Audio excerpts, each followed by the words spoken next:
আসসালামু আলাইকুম। ওয়ালাইকুম আসসালাম ওয়া রাহমাতুল্লাহি ওয়া বারাকাতুহু। কেমন আছেন? আলহামদুলিল্লাহ, তুমি কেমন আছো? আলহামদুলিল্লাহ, আল্লাহ তাআলা ভালো রাখছে আপনাদের দোয়া। আচ্ছা, এখানে যে ভোটটা হলো, এই ভোটের শ্রমিকের ভোট নাকি? শ্রমিকের ভোট, শ্রমিকেরা যাকে দিয়েছে তাকে তাই সে হয়েছে, জয়ী হয়েছে। কিন্তু কে ভোট দিল আর কে না দিল এটা চিন্তা করার বিষয় নাই কিন্তু কারো।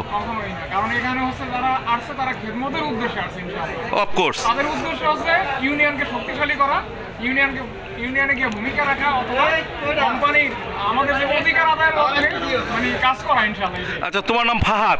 হ্যাঁ, ফাহাদ। আচ্ছা, তুমি তো একজন বড় ইউটিউবার আছে, কিন্তু আমি ইউটিউবে পারফরমেন্স করলে তো হবে না। হ্যাঁ। আমার এখানে যে শ্রমিকরা নির্যাতিত, অত্যাচারিত বা সুযোগ সুবিধা থেকে বঞ্চিত আছে, তাদের নিয়ে কাজ করতে হবে। এটা আমি মনে করি এখন আচ্ছা, সারা জীবন মানুষের সেবা করে যাও, দোয়া করি অনেক অনেক অনেক বড় হও।